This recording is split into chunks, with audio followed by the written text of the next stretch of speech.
Assalamualaikum warahmatullahi wabarakatuh. Selamat pagi anak-anak kelas 5B. Bagaimana kabarnya hari ini? Alhamdulillah, luar biasa. Allahu Akbar.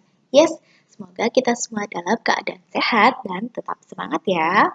Nah, hari ini kita langsung ke pembelajaran tematik. Tema 1, subtema 1, organ gerak hewan. Nah, jangan lupa bukunya disiapkan, dibuka. Pada hari ini kita akan belajar pada pembelajaran yang pertama. Diharapkan setelah menonton video ini, kalian dapat menyebutkan alat gerak hewan dan manusia dengan benar. Dan yang kedua, menjelaskan pengertian ide pokok dalam bacaan dengan tepat.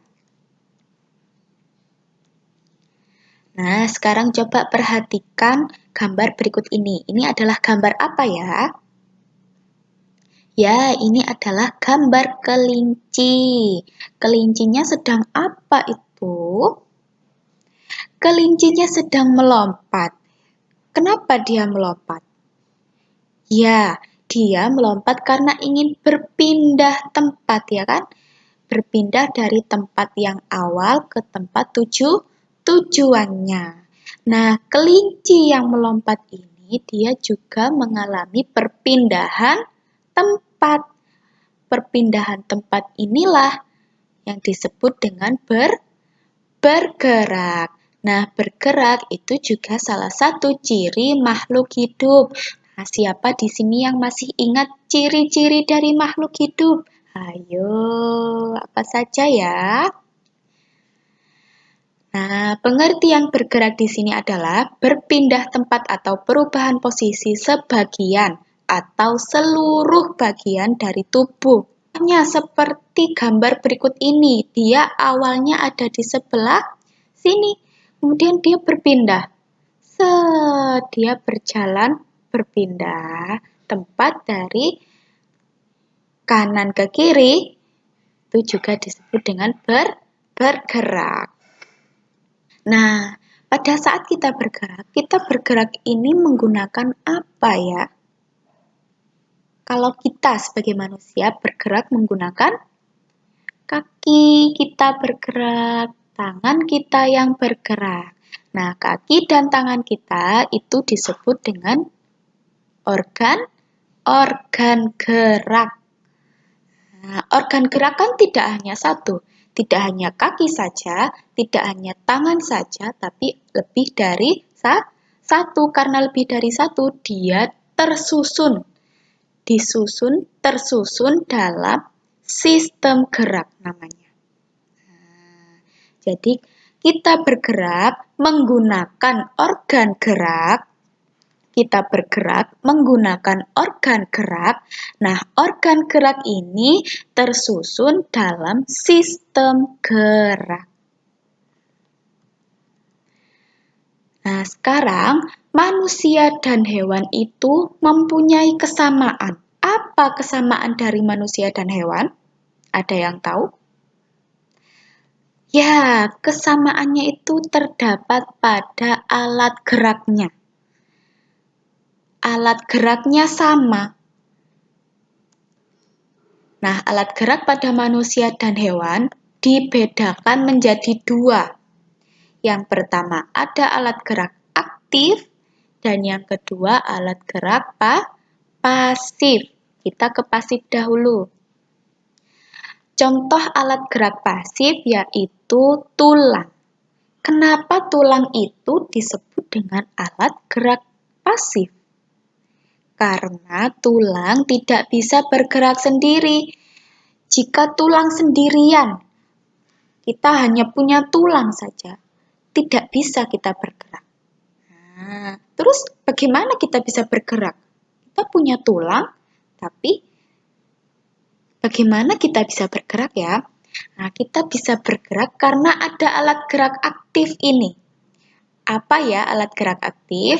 Alat gerak aktifnya adalah otot. Kenapa dia disebut dengan alat gerak aktif? Karena otot bisa menggerakkan tulang. Nah, jadi alat gerak aktif itu adalah otot karena bisa menggerakkan tulang, sedangkan alat gerak pasif yaitu tulang karena tulang sendiri tidak bisa bergerak sendiri. Dia perlu bantuan otot agar bisa bergerak. Nah, tapi tulang juga mempunyai peran yang besar bagi tubuh kita. Salah satunya adalah tulang berfungsi untuk menopang tubuh kita. Jika tidak ada tulang, kita juga tidak bisa berdiri. Nah, pada hewan, mereka memiliki cara bergerak yang berbeda-beda kan? Ada yang melompat, ada yang melata. Karena itu hewan dikelompokkan menjadi dua. Ada hewan vertebrata dan hewan invertebrata. Apa hewan vertebrata dan invertebrata? Nah, kalau vertebrata itu adalah hewan yang memiliki tulang belakang. Hewan yang memiliki tulang belakang, hewan yang memiliki badan yang kokoh, yang kuat. Contohnya adalah kambing, kemudian burung, kemudian apalagi? Gajah, harimau, dia termasuk hewan vertebrata. Kalau invertebrata, kebalikannya berarti. Kebalikannya yaitu tidak memiliki tulang belakang. Contoh dari hewan invertebrata itu apa saja berarti? Yang pertama ada siput. Yang kedua ada laba-laba.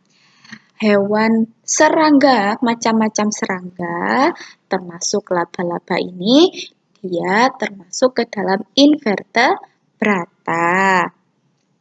Kenapa dia disebut dengan invertebrata? Karena tidak memiliki tulang belakang. Tubuhnya tidak kokoh, tidak seperti hewan vertebrata kan? Nah, hewan vertebrata dia memiliki tubuh yang kokoh, tubuh yang kuat, mempunyai tulang yang kuat. Tapi kalau invertebrata, dia tidak memiliki tubuh yang kokoh. Nah, anak-anak, kalian sudah mengerti tentang organ gerak pada hewan dan manusia, pembukaannya saja tadi ya. Sekarang, coba kalian buka LKS tema 1 halaman 7. Ada bacaan tentang organ gerak manusia dan hewan. Nah, itu tadi untuk bacaannya sendiri yang Ibu jelaskan barusan tadi. Boleh dibaca sekali lagi videonya, silahkan di-pause, dibaca. Setelah dibaca, sekarang perhatikan bacaan berikut. Perhatikan bacaan pada buku LKS-nya, halaman 7. Di sini kalian sudah tahu tentang paragraf ya kan? Masih ingat apa itu paragraf? Masih ya, paragraf. Paragraf Ibu jelaskan lagi. Paragraf itu ciri-ciri dari paragraf adalah salah satunya dia pada awal kalimatnya, awal paragrafnya dia menjorok ke kanan. Dia menjorok ke kanan. Nah, berarti pada bacaan organ gerak manusia dan hewan ini ada berapa paragraf? Siapa yang bisa menjawab? Ayo. Ada berapa ya? Ya, ada 3. Yang pertama yang menjorok ini, menjorok 1. Kemudian bawahnya lagi ada yang menjorok lagi 2. Kemudian yang terakhir 3. Yang menjoroknya ada 3 ini berarti paragrafnya ada 3. Nah, dalam sebuah paragraf itu tersusun atas 2 kalimat. Ya, Yang pertama adalah kalimat utama dan kalimat pengembang. Kalau di sini di buku namanya kalimat pengembang. Nah, kalimat utama itu biasanya berada di awal, paragraf, bisa di tengah paragraf atau di akhir paragraf kalimat utama. Nah, pada kalimat utama itu ada ide pokok namanya.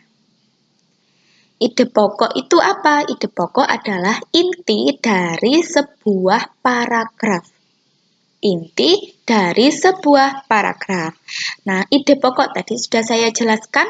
Ide pokok terdapat pada kalimat utama, biasanya di awal atau di tengah atau di akhir. Tapi lebih banyak ide pokok atau kalimat utama, ide pokok yang terdapat pada kalimat utamanya itu biasanya berada di awal. Lebih banyak. Tapi bisa juga berada di tengah atau di akhir. Nah, tadi selain ide pokok ada apa tadi? Kalimat pengembang. Ada kalimat pengembang. Apa itu kalimat pengembang? Pengembang berarti mengembangkan. Kalimat yang mengembangkan inti dari paragraf tadi. Kalimat yang menjelaskan inti paragraf.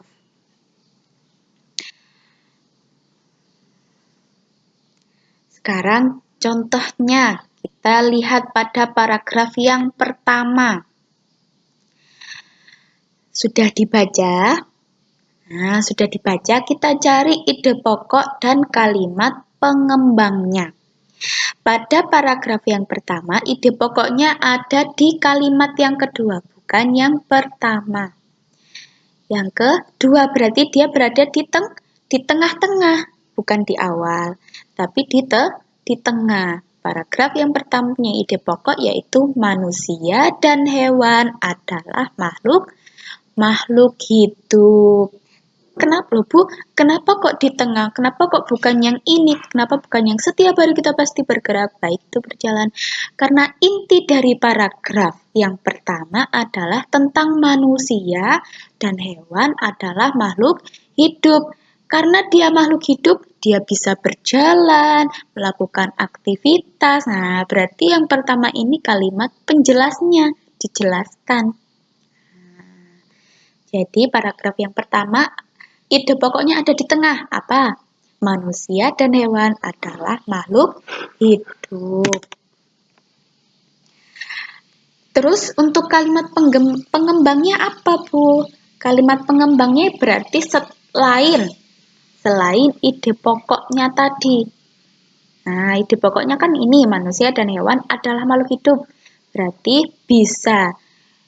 Berarti kalimat yang pertama dan kalimat yang selanjutnya sampai terakhir ini adalah kalimat pengembang.